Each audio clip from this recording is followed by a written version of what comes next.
Today we got a Ariens 30-inch width, 21-inch height.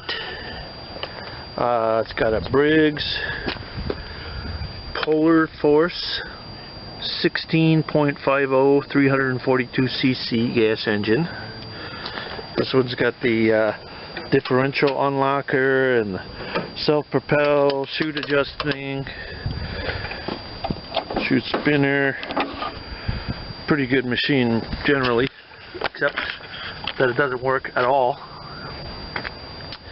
And the story is, it's not really all that old, I guess. It's been used quite a bit. He's already flipped the, if you look down there at the feet, he's already flipped the feet over to get the second life out of those. So a couple years old. I guess he's got quite a big driveway, which is why he's got this big of a machine.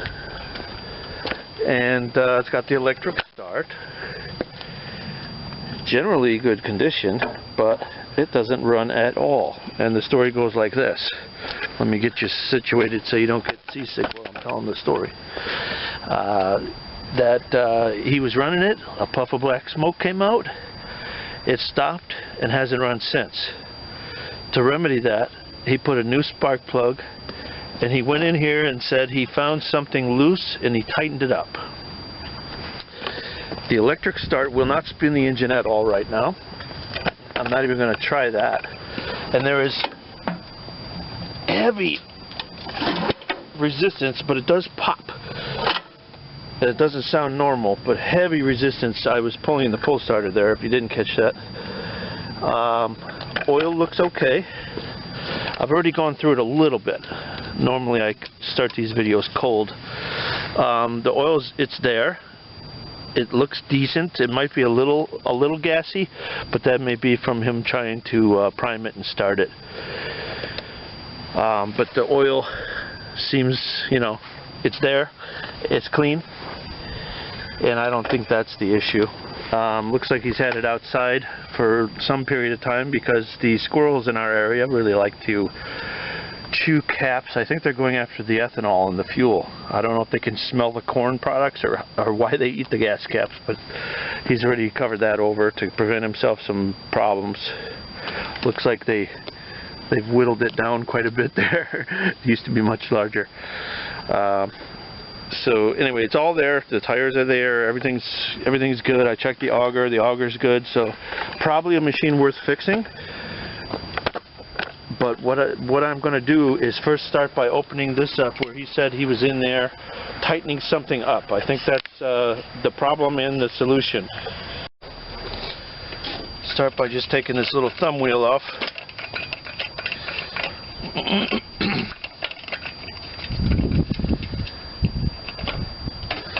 Got some kind of little cover here. This must deflect the air.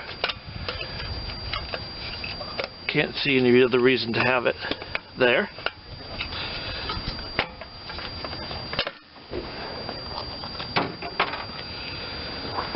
Alright, what would he have had to take off? Let's see.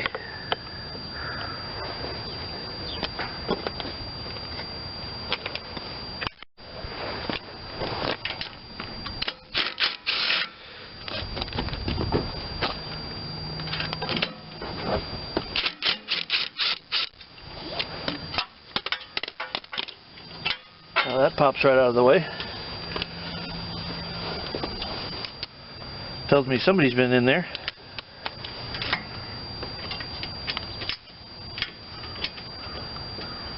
And these are a different size. The ones with the studs seem to be a different size. Or I don't have a deep enough socket. I'll go with either one right now. Get the ones I can get off.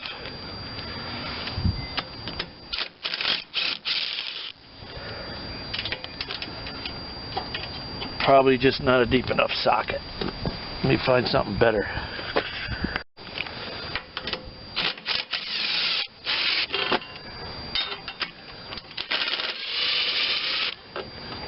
By the way, that was still a 10mm.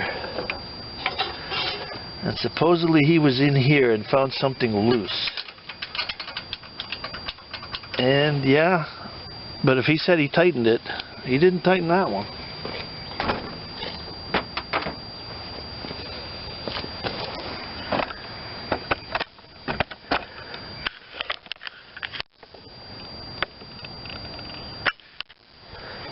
Get you right in there with me. This one is loose as a goose. This one's down right now, I think.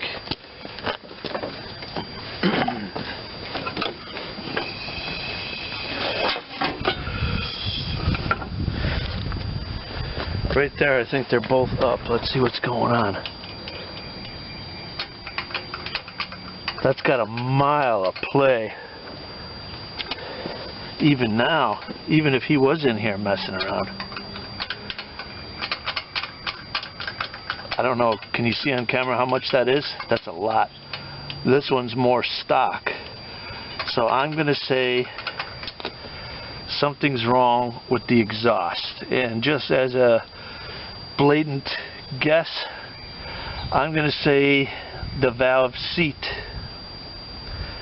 on that one is holding that valve down, has popped out some or all, and is holding that valve and the stem all the way down, not allowing it to release up to us. I don't think you'd ever get that kind of wear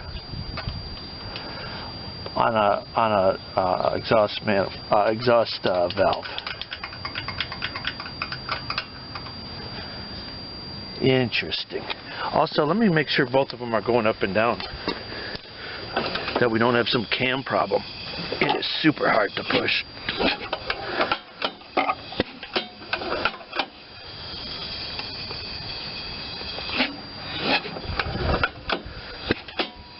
It's not. This one isn't moving.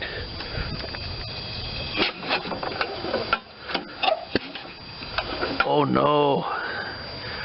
I think the cam might have busted or something.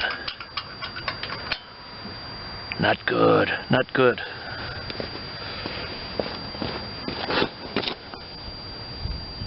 No, I see what it is. That rocker arm is not down in the hole that it's supposed. Oh, folks. There you go. We got a bent rocker arm real bad. No wonder why it wasn't in its hole where it goes. It couldn't possibly line up. I'm turning that just so you can see how bent that is. Oh dear. Oh dear. That's not good at all. That leaves even more questions. So why did this bend? Is that valve so stuck or bent that it can't move, and this was trying to go up and couldn't? Let's see. This one, this is your intake. And that one flopped out of there without having to remove it also. Oh, it is also bent. Was this happen before he messed with it or after? Probably won't matter, but let's see. Okay, intake goes down. That one I don't suspect is the issue. Oh, exhaust is stuck, and it seems to be stuck bad. So we got to see what happened in this engine. I don't know if these were loose and then if he tightened them too much, or if this broke and he didn't do anything. Maybe he tightened these middle things, because these adjusters don't look like they've been played with. So many questions when somebody's already been in there before you. Doesn't really matter. That head's coming off. We got to see why that valve can't open. I'm going to do one last ditch effort to see if that valve will pop open. And that's just take a light hammer and give it a tap and just see. No, it is absolutely seized, not going to move under its own power. We have some issue there. Don't know what it is. Time to excavate and investigate.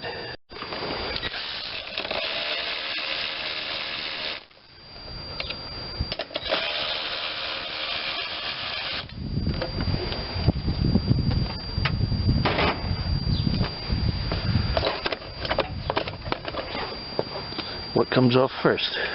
Not those? There it goes.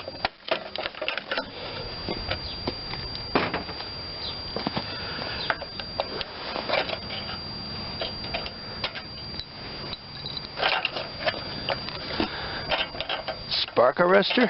Wow, fancy. I guess it's more of a screen filter rather than a spark arrestor. 5/16.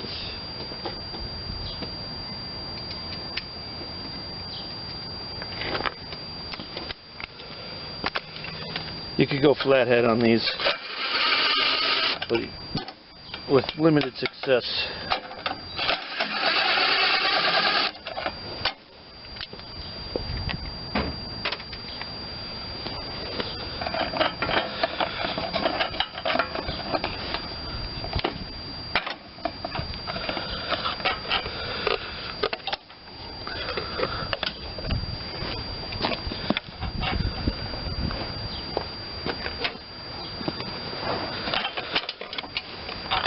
Unplug the switch, take the primer off, get this piece out of the way. Oh boy, she's gonna have to come pretty much all the way apart to get that head off. Holy cow. This shroud, obviously the carburetor, you could, well, in theory you could take that off with the piece. This little shroud, the exhaust manifold. Yeah, we got some work to do here, for sure.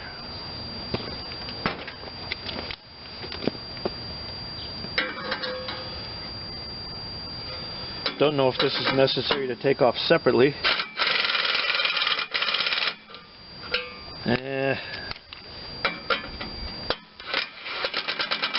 I'm going to say let's leave that on and take it off as an assembly. I'm probably going to snap these little bolts and then it's going to rattle something terrible.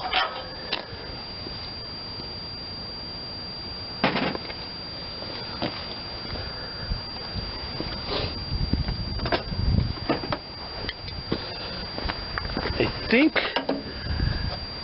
fuel off is that way.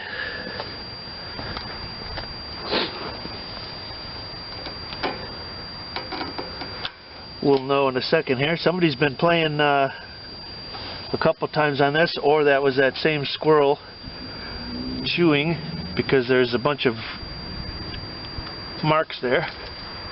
Let's see. Yep, that fuel's off. Good. A little bit of spillage, nothing serious. Okay. Take off this.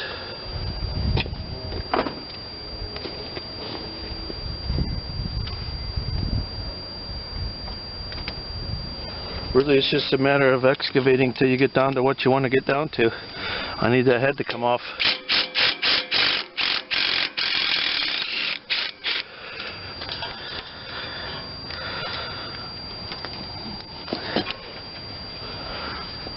That's part of the muffler. Okay, I'm going to leave that screw in maybe.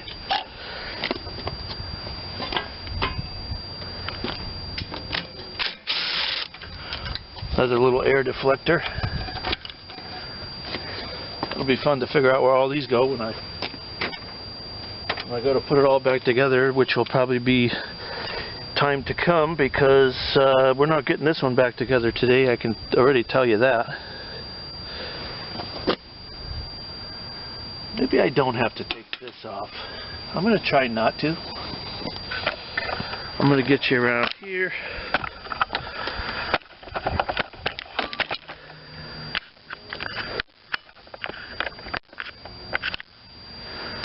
Another bolt.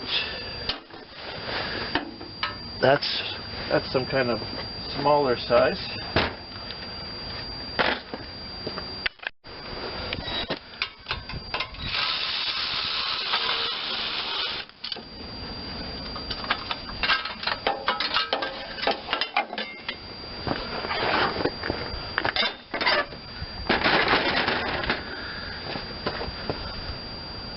I'm going to put that nut back on that heat shield, 'cause I'll lose that.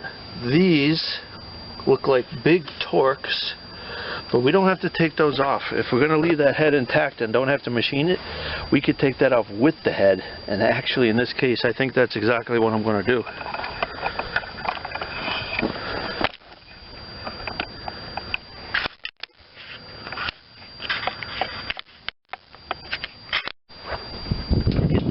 here. They're both the same, and they're both aluminum. Sometimes you'll see one steel and one aluminum. These look identical, and I would assume the original length would have been identical. That's what they appear as. Take off the spark plug wire. I think we can get this head out of there without having to take everything. Got to finish the carburetor disconnect.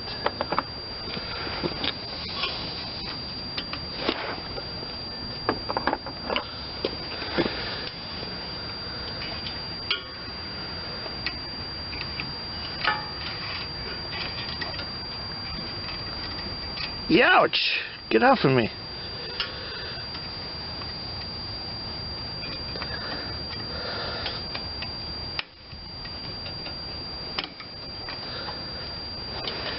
Got that off. That's the choke. Alright, looks like we're getting there. We got 1, 2, 3. This bolt is hidden a little bit by this heat shield. 1, 2, 3, 4. 5 bolts on there, I think. Let's see if they'll cooperate.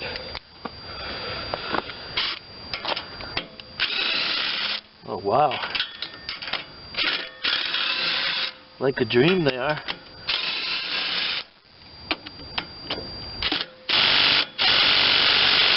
Except for that one.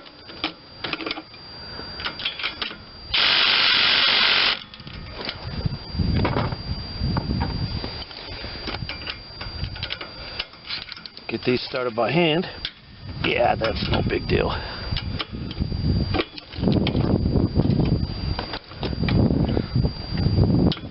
Oh.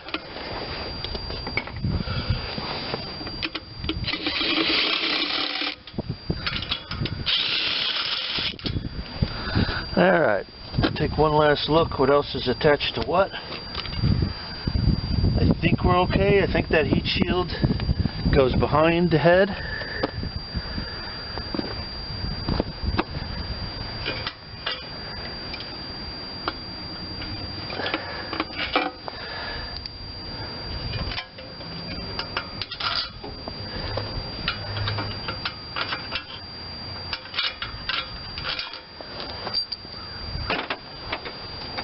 What else is holding what? Let me just take a quick look and I'll bring you back. Alright, let's give it a little... Oh yeah, she come right off.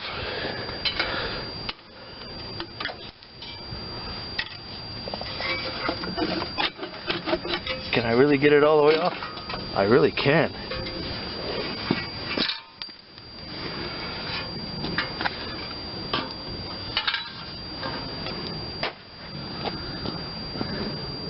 Alright, let's see what we got. Okay. I can see one thing that could have caused this head to have a problem already, and that's right here, which is an animal nest made out of, looks like, insulation. And it's right at the part that cools the head. The air comes out of this snorkel heading this way, and that kind of stuff is what gets you every time. So I will probably, well, no, I definitely will be taking that completely off, because if we look back in there, it's not just what we can see, it's what we can't see that's going to eat us. And that would be why our head was red hot, and something that wouldn't have otherwise failed has now failed. Now the next question is there anything wrong here? I see some scratching there. I can barely feel it, but it's there. So that piston took a little, those rings took a little hit too, which they probably didn't really need, they probably didn't really appreciate. But we're going to say it's good because it didn't, valves didn't hit anything. We're going to call that good, but I'm going to have to take this whole shroud off because we got animal remnants in there. You're probably interested in looking at the head, and I am too. Let's see what's going on. Okay, here's the head. There's this newer spark plug, new or newer. Looks like it's got a little oil on it maybe. Both valves look like they're still sitting in their homes. We did not lose a valve seat as I had first thought, or at least it doesn't look obvious from here. Here's some of that stuff that the animals were dragging up there. Just kind of giving it, interestingly enough, this is all tore out. I wonder if somebody had this head off already and didn't tell me. Doesn't look like the head gasket was popped, or maybe it was, right? Can't tell if that's a crack there. Actually, yeah, that's a crack there, because if we look, we were blowing exhaust gases. If you look at the color, nice silver, blackened. So yeah, it was blown in this area. It looks like through here. There's a crack right there in it, but I wasn't sure if that was it, but now I am sure, because like I say, look at the color. We were blowing exhaust gases out all there. So this problem didn't just happen, the overheating of this head, which is what I think caused this. So my guess is that valve, because it's still good, the intake one, the one that runs the coolest by itself naturally, is good. Was it stuck at one time and he tightened that and bent that one? I don't know, but the one that's really the problem is the exhaust, which would naturally run hotter, and it is just absolutely stuck right where it sits. So is that fixable? Does it need a new valve guide? Is it bent? I don't know why it is, but it is. Neither here nor there. What I'm going to finish for today is, because I've got decent weather, is taking the cover off of that, getting all the animal remnants out of there, and then we'll be able to start putting some stuff back together. No sense me playing around with that head anymore today. I'm going to do what I can do. I got the good weather. Let's excavate this, make sure we don't need any other parts, like a coil or something that the mouse ate up. Just get a good list of parts so we don't only have to order once, hopefully.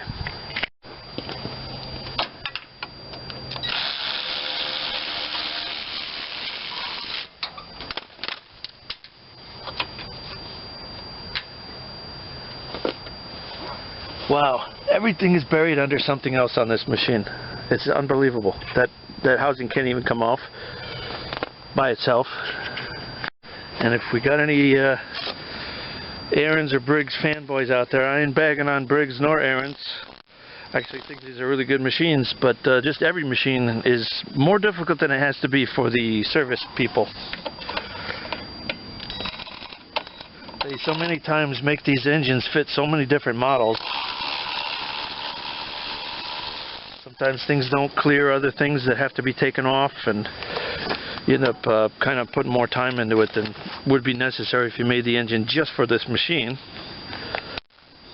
Also, could we afford it if they did it that way? I don't know.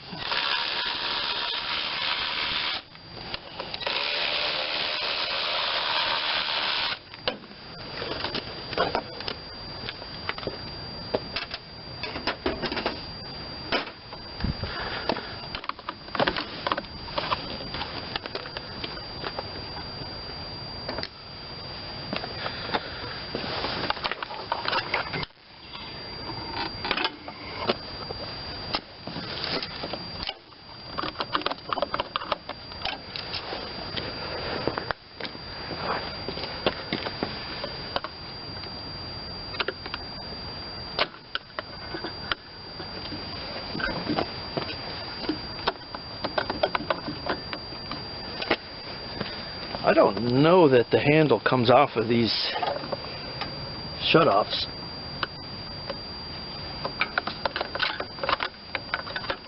I just need to be able to get at the bolts that are holding that on.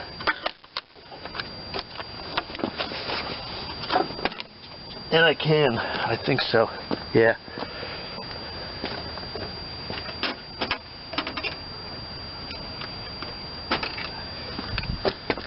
What size was that one? Is that the 10? Some of them were 10 millimeter.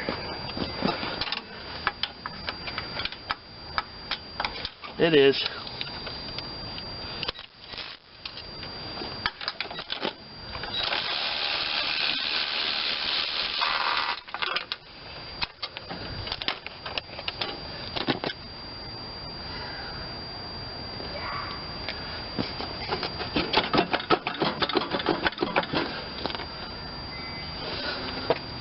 Is there another one back behind this? No. There we go. Oh boy. Jackpot. So we got all kinds of nests there, over by the starter. Let's take you for a tour. Yeah, it was probably over by the starter gear. But the worst part for us was over here where the air couldn't get around and go to the head. You could see all the cooling air had to get right in there to go around underneath this shield that I've got my finger on, and none of it could get over there, and it was hard packed too. Looks like some type of cardboard, all sorts of different materials, some under there. Doesn't look like the coil needs to be replaced. Sometimes they'll eat up the wire on that, the high tension lead. Let me clean this up and I'll bring you back. Oh, and I just noticed one thing. This is slotted and does come off. Oh, look at that. Things you learn when you explore. So that does come off and out of the way. But anyway, I got to get all that out of there, because if one of those pieces gets in between that and the starter teeth, that starter is going to stop dead. Alright, I'll show you where I'm at on the cleaning. You want to check your high tension lead on your coil. You want to check your kill wire to see if they ate that. On this particular one, I noticed they ate some of the cooling fin, the mouse that is. I've got these passages mostly cleared. You can see still some up in there that I have to get out. Went around, got the stuff that was over by the starter, and just have to keep going till you get it all. This mouthpiece is very corrosive. If you can look at the laminations on this coil, you can see it's heavily corroded where nothing else really is. Even out here is barely corroded. It's very corrosive, so you want to get that out of there, and maybe even put some fluid film or some kind of oil if you really think it's going to be an issue. But that's where we're at. Other things to check, by the flywheel there's the charging wires that go behind the flywheel. You can't really see them on camera, but they're there. Goes down behind there. You want to try to check those the best you can to make sure you got them good wires all the way down. Otherwise you'd have to pull the flywheel off and see if the charging wires are good. By charging wires I mean the ones that make power for the light. And let's see, what else is running on electric on this one? That's about it. Probably just for the light. But if that alternator isn't working, or the wires to it, you won't have a light. Oh, and also, I'm sorry, the heated handlebars. This one has the heated grips here. This part is heated. You can see the electric plug right there. And that wouldn't work either if you didn't have good wires there. But these ones are good.